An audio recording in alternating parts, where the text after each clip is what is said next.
Well, I'm standing here and got the phone out talking about my shovel here. These are snow shovels. They're not really intended for chip usage. It tends to be a lot more weight with the chips, but hey, that's what I bought it for. These things are made so they can come through a machine and crimp them onto the wooden handle here, and they're not made for this kind of load, I don't think. Well, good news is I'm a welder and a fabricator.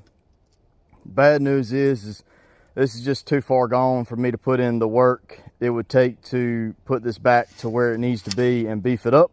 So I'm going to Lowe's, gonna buy the same one as the Cobalt, and I'm gonna buy another one, but now I know where the weak point is. So when I do get the new one, I'm gonna come in here to the crimp area and reinforce this, so hopefully we don't have this problem again.